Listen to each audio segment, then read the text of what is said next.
ওম শান্তি। আজ 20শে ফেব্রুয়ারি 2024 প্রাত মুরলি।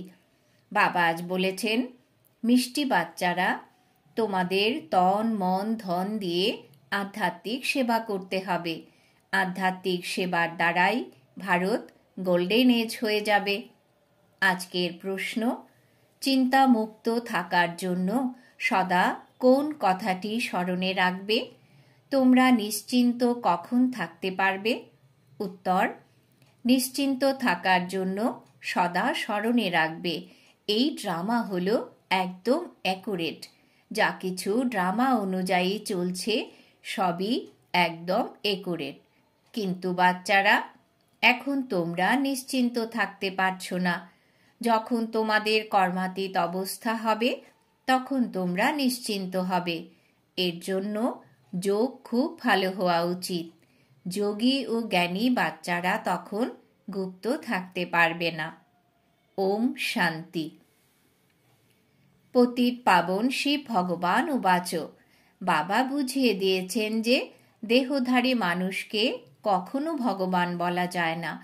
মানুষ এও জানে পতিত পাবন হলেন ভগবান। শ্রীকৃষ্ণকে পতিত পাবন বলা হবে না। বেচারা জগতের মানুষ খুবই বিভ্রান্ত হয়ে আছে। ভারতে যখন সুতোর জট পাকিয়ে যায় তখন শিব বাবাকে আসতে হয়। বাবা ব্যতীত এই জটিলতা কেউ সরল করতে পারবে না। তিনি হলেন পতিত পাবন শিব বাবা, যাকে শুধুমাত্র তোমরা বাচ্চারাই জানো। তাও আবার নম্বর অনুযায়ী, পুরুষার্থ অনুসারে। যদিও এখানে বসে আছে, প্রতিদিন শুনছে, তবু স্মরণে আসবে না যে আমরা শিব বাবার কাছে বসে আছি। তিনি ব্রহ্মার মধ্যে বিরাজমান রয়েছেন, আমাদের পড়াচ্ছেন, পবিত্র করে তুলছেন, যুক্তি বলে দিচ্ছেন। তোমরা সদর্শন চক্রধারী হয়ে রচয়িতা ও রচনার নলেজ পেয়ে কাম বিকারকে জয় করে জগৎ জিত হও।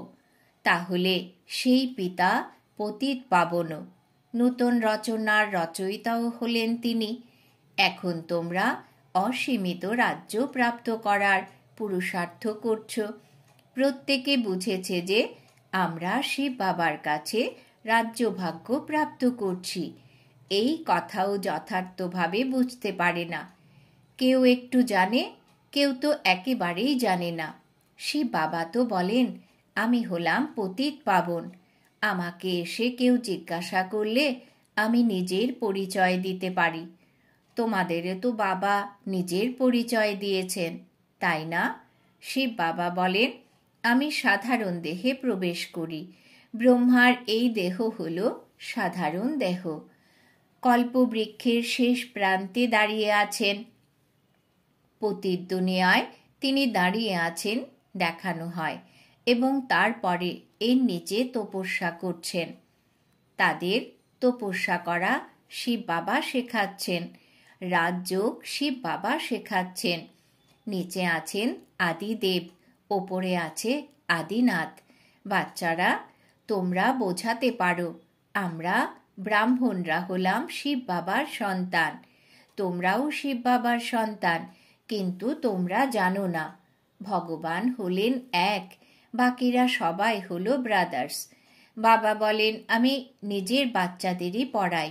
যারা আমার পরিচয় জানে তাদেরই পড়িয়ে দেবতায় পরিণত করি।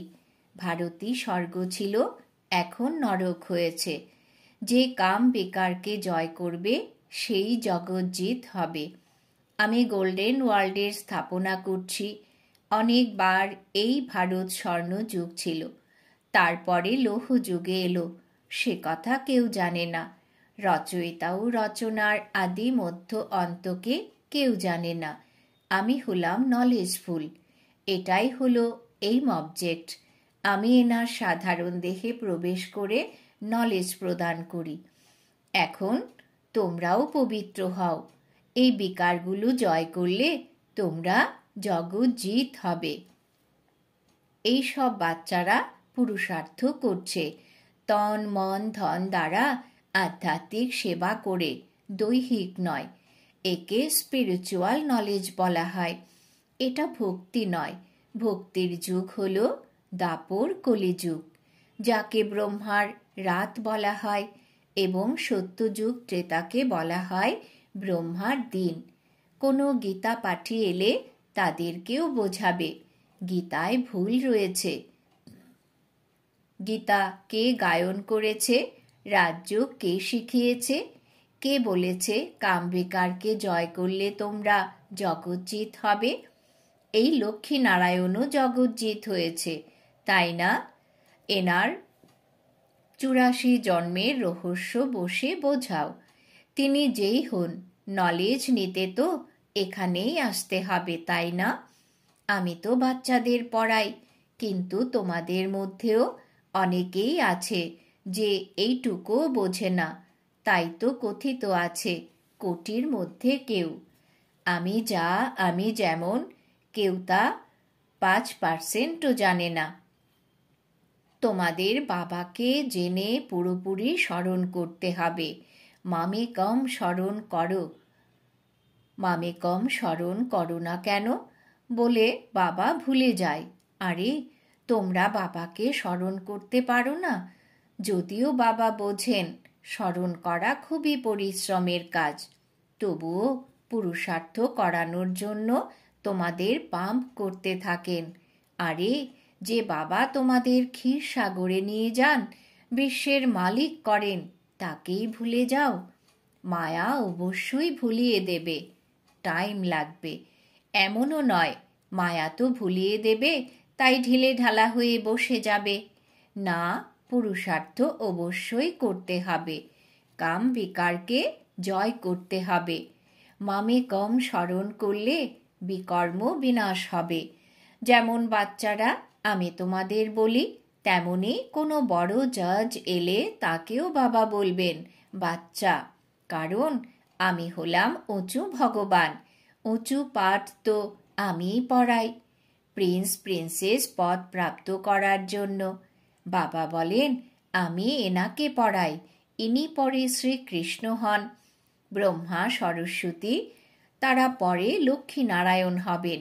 এই প্রবৃত্তি মার্গ চলে আসছে। নিবৃত্তি মার্গের মানুষ রাজযোগ শেখাতে পারে না। রাজা রানী দুই চায়। বিদেশে গিয়ে বলে আমরা রাজযোগ শেখাই, কিন্তু তারা তো সুখকে কাক বিষ্ঠা সমান বলে দেয়। তো রাজযোগ শেখাবে কিভাবে? তো বাচ্চাদের উদ্দীপনা থাকা উচিত। কিন্তু বাচ্চারা এখনো ছোট, পূর্ণ বয়স্ক হয়নি, পরিপক্ক হওয়ার সাহস চাই। বাবা বলেন এ হলো রাবণ সম্প্রদায়। তোমরা আহ্বান করো, পতিত পাবন এসো। তো এটা পতিত দুনিয়া নাকি পবিত্র দুনিয়া? তোমরা বুঝেছ যে আমরা হলাম নরকবাসী। এই সময় কি দৈব সম্প্রদায় আছে? রাম রাজ্য আছে? তোমরা কি রাবণ রাজ্যের নও? এখন রাবণ রাজ্যে সকলে আসুরি বুদ্ধি সম্পন্ন। এখন আসুরি বুদ্ধিকে দৈবী বুদ্ধিতে পরিণত করবে কে? এমন 4-5টি প্রশ্ন করো, তখন মানুষ চিন্তায় পড়ে যাবে। বাচ্চারা, তোমাদের কাজ হলো বাবার পরিচয় দেওয়া। কল্পবৃক্ষের ধীরে ধীরে বৃদ্ধি হয়, তারপরে অনেক বৃদ্ধি হবে। মায়াও ঘোল খাইয়ে একদম নিচে ফেলে দেয়। বক্সিং খেলায় অনেকে মরে, এখানেও। বেকারে গেল আর মরল। তখন আবার নতুন করে পুরুষার্থ শুরু করতে হয়। বিকার একদম মেরে দেয়। যেটুকু মূর্ছে দূর করে পতিত থেকে পবিত্র হয়ে উঠেছিল, সব উপার্জিত ধন শেষ হয়ে যায়। আবার নতুন করে পরিশ্রম করতে হয়। এমন নয় যে তাদের এখানে অ্যালাউ করা হবে না। না, তাদের বোঝাতে হবে যা কিছু স্মরণের যাত্রা করেছ, যা পড়েছ, সব শেষ হয়ে গেছে। একদম মুখ থুবড়ে পড়ে। যদি বারংবার নিচে পড়বে, তাহলে তখন বলা হবে গেট আউট। 2-1 বার দেখা হবে, 2 বার ক্ষমা করা হবে, তারপরে কেস হোপলেস হয়ে যাবে। আবার আসবে, কিন্তু একদম ডার্টি ক্লাসে। সেক্ষেত্রে এমনই তো বলা হবে, তাই না? যারা একদমই কম পদ প্রাপ্ত করে তাদের বলা হবে ডার্টি ক্লাস। দাস দাসী চণ্ডাল প্রজাদেরও চাকর বাকর হয়, তাই না? বাবা তো জানেন আমি এদের পড়াচ্ছি, প্রতি 5,000 বছর পরে এসে পড়াই। তারা 1,00,000 বছর বলে দেয়। ভবিষ্যতে এও বলতে পারে যে একেবারে 5,000 বছরের কথা। সেটাই হলো মহাভারী লড়াই। কিন্তু স্মরণের যাত্রায় তারা থাকতে পারবে না। দিন দিন টু লেট হতে থাকবে। বলাও হয় অনেক সময় গেছে, কিছুটা আর বাকি। এইসব এখনকার কথা। একটু সময় আছে পবিত্র হওয়ার। লড়াই সামনে দাঁড়িয়ে আছে। নিজেকে জিজ্ঞেস করতে হবে, আমরা কি স্মরণের যাত্রায় আছি? যখন নতুন কেউ আসে তো বাচ্চাদের দিয়ে ফর্ম অবশ্যই ভরাতে হবে। যখন ফর্ম ভরবে তারপরে তাদের বোঝানো হবে। যদি কেউ বুঝতে না চায় তবে সে ফর্ম ভরবে কেন? এমন তো অনেকে আসে, বলে তোমরা যে বাবাকে আহ্বান করো, পতিত পাবন এসো, অর্থাৎ নিশ্চয়ই এই দুনিয়াটা পতিত, তবেই তো বলা হয় এসে পবিত্র করো। তারপরে কেউ পবিত্র হয়, কেউ হয় না। বাবার কাছে অনেক চিঠিপত্র আসে, সবাই লেখে শিব বাবা কেয়ার অফ ব্রহ্মা। শিব বাবাও বলেন আমি সাধারণ দেহে প্রবেশ করি, এনাকে 84 জন্মের কাহিনী শোনাই। আর কোনো মানুষ রচয়িতা ও রচনার আদি মধ্য অন্তকে জানে না। এখন বাবাই তোমাদের বলছেন, এই সব চিত্র ইত্যাদিও বাবা দিব্য দৃষ্টি প্রদান করে তৈরি করিয়েছেন। বাবা তোমাদের অর্থাৎ আত্মাদের পড়ান। আত্মারা সাথে সাথে অশরীরী হয়ে যায়। এই শরীর থেকে নিজেকে পৃথক ভাবতে হবে। বাবা বলেন, বাচ্চারা দেহি অভিমানী হও, অশরীরী হও। আমি আত্মাদের পড়াই। এই মেলা হলো আত্মা ও পরমাত্মার, একেই সঙ্গমের মেলা বলা হয়। বাকি গঙ্গা নদী পবিত্র করতে পারে না। সাধু সন্ত ঋষি মুনি ইত্যাদি সবাই স্নান করতে যান। এবারে গঙ্গা নদী পতিত পাবনী হবে কিভাবে? ভগবান উবাচ আছে না, কাম হলো মহাশত্রু। এই বিকারকে জয় করলে তোমরা জগৎজিৎ হয়ে যাবে। গঙ্গা বা সাগর তো বলা যায় না, এইসব জ্ঞান সাগর বাবা বোঝান। এই বিকারকে জয় করতে মামেকম স্মরণ করো, তো তোমরা পবিত্র হয়ে যাবে। দৈবী গুণ ধারণ করো, কাউকে দুঃখ দিও না। 1 নম্বর দুঃখ হলো কাম কাটারি চালানো। এই বিকারই আদি মধ্য অন্ত দুঃখ দেয়। সত্যযুগে এইসব হয় না, সেটা হলো পবিত্র দুনিয়া। সেখানে কেউ পতিত থাকে না। যেমন তোমরা যোগ বলের দ্বারা রাজত্ব নাও, তেমনি সেখানে যোগ বলের দ্বারা সন্তান জন্ম হয়। সেখানে রাবণ রাজ্য নেই। তোমরা রাবণ দহন করো। কোন সময় থেকে তা আরম্ভ হয়েছে তোমরা জানো না। রামরাজ্যে রাবণ থাকে না। এই সব বুঝবার বিষয়, যা বাবা বসে বোঝান। বাবা বোঝান খুব ভালো, কিন্তু কল্প কল্প যে যতটা পড়া করেছে ততই পড়ে। পুরুষার্থের দ্বারা সম্পূর্ণটা জানা যায়। স্থূল সেবারও সাবজেক্ট আছে, মনের দ্বারা নয় তো বাণীর দ্বারা, কর্মের দ্বারা। বাণীর দ্বারা সেবা তো খুবই সহজ। সর্বপ্রথম হলো মনের দ্বারা, অর্থাৎ মন মনা ভব। স্মরণের যাত্রায় থাকতে হবে। নিজেকে আত্মা ভেবে বাবাকে স্মরণ করতে হবে। বাবার কাছে শিক্ষা গ্রহণ করতে হবে। অনেকে বাবাকে স্মরণ করতে পারে না। এমন বলা হবে না যে জ্ঞান স্মরণ করতে অসমর্থ। মামেকম স্মরণ করতে অপারগ। স্মরণ না করলে শক্তি পাবে কোথা থেকে? বাবা হলেন সর্বশক্তিমান। তাকে স্মরণ করলেই শক্তি আসবে। একেই তরবারির ধার বলা হয়। কর্মনা যদি কেউ ভালো করে তবে শ্রেষ্ঠ পদ লাভ করবে। কর্মনাও না করলে কিছুই পদ পাবে না। 4টে সাবজেক্ট তো আছে, তাই না? এসব হলো গুপ্ত বিষয়, গভীরে গিয়ে বুঝতে হবে। তারা তো যোগ যোগ বলতে থাকে, কিন্তু বুঝতে পারে না যে তোমরা যোগের দ্বারা বিশ্বের বাদশাহী প্রাপ্ত করে থাকো। যোগ বলের দ্বারা সন্তানের জন্ম হয়, এই কথাও কেউ জানে না। তোমাদের বোঝানো হয়, তবু অর্ধকল্প পরে তোমরা মায়ার দাস হয়ে যাও। তারপর মায়া তোমাদের এখনো ছাড়ে না। এখন তোমাদের শিব বাবার গোলাম হতে হবে, কোনো দেহধারীর দাস নয়। ভাই বোন এখন বলা হয় পবিত্র হওয়ার জন্য, তারপরে তো এর থেকেও ঊর্ধ্বে যেতে হবে। ভাই ভাই মনে করতে হবে, ভাই বোনের দৃষ্টিও না। ড্রামা অনুযায়ী যা কিছু চলছে সবই অ্যাকুরেট।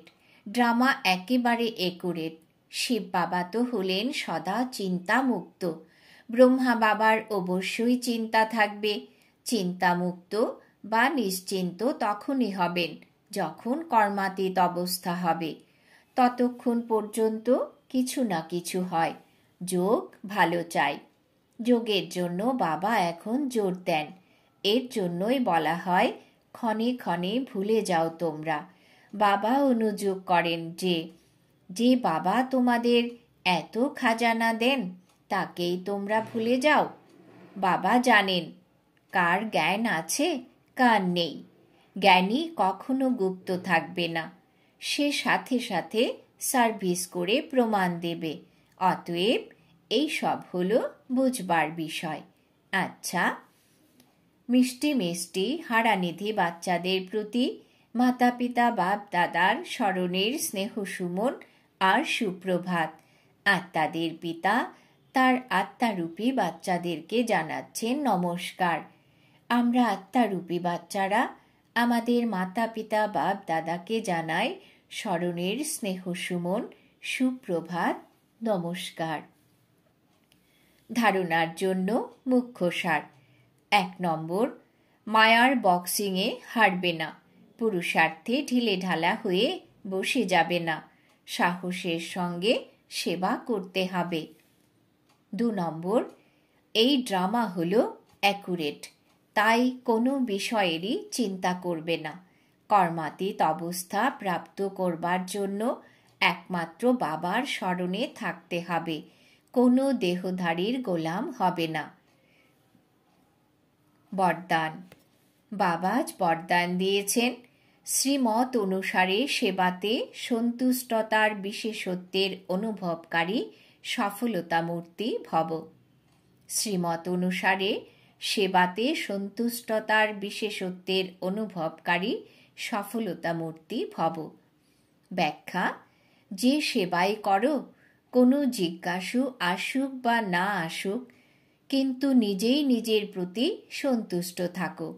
নিশ্চয় রাখো যে যদি আমি সন্তুষ্ট থাকি তবে মেসেজ অবশ্যই কাজ করবে, এতে উদাস হবে না। স্টুডেন্ট যদি নাও বৃদ্ধি হয় কোনো ব্যাপার নয়, তোমাদের হিসেব পত্রে তো জমা হয়ে গেছে আর তাদেরও সন্দেশ প্রাপ্ত হয়েছে। যদি স্বয়ং সন্তুষ্ট থাকো তাহলে যা খরচা করেছ তা সফল হয়ে যাবে। শ্রীমত অনুসারে কাজ করেছ, এটাই হলো সফলতামূর্ত হওয়া। স্লোগান: অসমর্থ আত্মাদেরকে সমর্থি দাও, তো তাদের আশীর্বাদ প্রাপ্ত হবে। অসমর্থ আত্মাদেরকে সমর্থি দাও, তো তাদের আশীর্বাদ প্রাপ্ত হবে। আজকের সমান আমি সফলতামূর্ত আত্মা। ওম শান্তি।